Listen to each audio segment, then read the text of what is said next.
Hi everyone, welcome back to my channel. ഈ ഒരു blouse പീസിലാണ് നമ്മൾ വർക്ക് ചെയ്യാൻ പോകുന്നത്. നമ്മൾ ഇതുപോലത്തെ മെറ്റീരിയൽസൊക്കെ നല്ലപോലെ ടൈറ്റായിട്ട് ഫ്രെയിമിൽ ഫിക്സ് ചെയ്തിട്ടാണ് വർക്ക് ചെയ്യുന്നത്. അപ്പോൾ വർക്ക് എല്ലാം കഴിഞ്ഞ് ക്ലോത്ത് ഫ്രെയിമിൽ നിന്ന് റിമൂവ് ആക്കി നോക്കുമ്പോൾ നമ്മൾ ഫ്രെയിമിൽ വെച്ച് വലിച്ച് ടൈറ്റാക്കിയ ഭാഗങ്ങളിൽ ക്ലോത്തിൽ ഡാമേജസ് വന്നിട്ടുണ്ടാവും. അപ്പോൾ ഇത് ഒഴിവാക്കാനായിട്ടുള്ള ടിപ്സ് ഏതൊക്കെയാണെന്ന് നോക്കാം. ഫസ്റ്റ് ടിപ്പ് എന്താണെന്ന് വെച്ചാൽ നമ്മൾ ക്ലോത്തിൻ്റെ ഡാമേജ് വരുന്ന ഡയറക്ഷൻ കണ്ടുപിടിക്കുക എന്നുള്ളതാണ്. അതെങ്ങനെയാണ് കണ്ടുപിടിക്കാമെന്ന് നോക്കാം. ഞാനിപ്പോൾ ഈ ക്ലോത്തിൻ്റെ ഒരറ്റം എടുക്കുകയാണ്. ഇതുപോലെ ഏതെങ്കിലും ഒരറ്റം വേണം എടുക്കാനായിട്ട്, അല്ലാതെ വർക്ക് ചെയ്യുന്ന പോർഷനൊന്നും എടുക്കരുത്.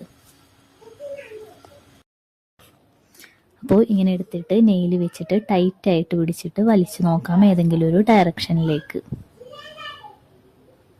കണ്ടോ, ഈ ഡയറക്ഷനിൽ പ്രത്യേകിച്ച് ഡാമേജ് ഒന്നും കാണുന്നില്ല. നമ്മൾ അടുത്ത ഡയറക്ഷനിലേക്ക് വലിച്ചു നോക്കാം.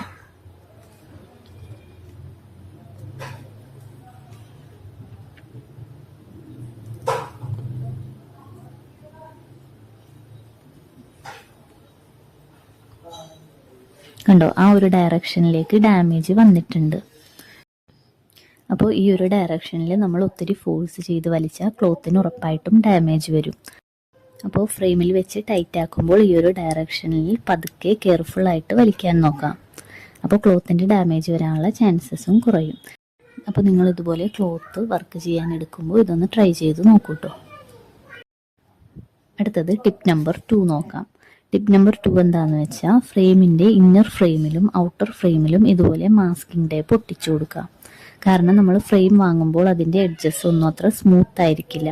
അപ്പോൾ ക്ലോത്ത് ഫ്രെയിമിൽ വെച്ച് ടൈറ്റ് ആക്കുമ്പോൾ ഷാർപ്പായിട്ടുള്ള ഭാഗങ്ങളിൽ ക്ലോത്ത് കൊണ്ട് വലിയും. അപ്പോഴാണ് ഡാമേജസ് വരുന്നത്. ഇതുപോലെ മാസ്കിംഗ് ടേപ്പോ കോട്ടൺ ക്ലോത്തോ ഒക്കെ ചുറ്റി കൊടുത്താൽ ഒരുവിധം ഡാമേജസ് എല്ലാം ഇല്ലാതാക്കാം. അപ്പോൾ ഫ്രെയിമിൽ എങ്ങനെയാണ് മാസ്കിംഗ് ടേപ്പ് ഒട്ടിച്ചു കൊടുക്കാമെന്ന് നോക്കാം. ഇന്നർ ഫ്രെയിമിൽ ഞാൻ ഓൾറെഡി ചുറ്റി വെച്ചിട്ടുണ്ട്. ഔട്ടർ ഫ്രെയിമിൽ എങ്ങനെയാണ് ചെയ്യാമെന്ന് നോക്കാം. സ്റ്റാർട്ടിങ്ങിൽ ഇതുപോലെ ചരിച്ച് ഒട്ടിച്ചു കൊടുക്കുക.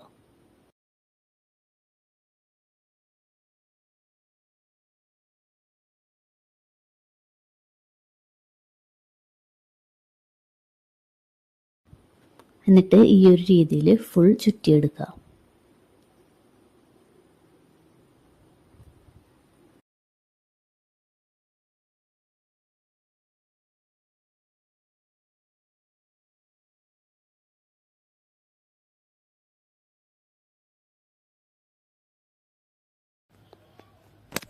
അപ്പം ഞാനത് കംപ്ലീറ്റ് ചെയ്തെടുത്തിട്ടുണ്ട്. നമ്മൾ ഈ 2 കാര്യങ്ങൾ ശ്രദ്ധിച്ചാൽ തന്നെ ക്ലോത്തിൽ വരുന്ന ഡാമേജസ് പരമാവധി കുറയ്ക്കാൻ പറ്റും. എല്ലാവരും ട്രൈ ചെയ്ത് നോക്കണേ. അപ്പോൾ നമ്മുടെ വീഡിയോ യൂസ്ഫുൾ ആയിട്ടുണ്ടെങ്കിൽ നമ്മുടെ ചാനലൊന്ന് സബ്സ്ക്രൈബ് ചെയ്ത് സപ്പോർട്ട് ചെയ്യണേ. എന്തെങ്കിലും ഡൗട്ട്സ് ഉണ്ടെങ്കിൽ കമൻറ്റ് സെക്ഷനിൽ ചോദിച്ചോളൂ കേട്ടോ. അപ്പോൾ see you in next video. Thanks for watching.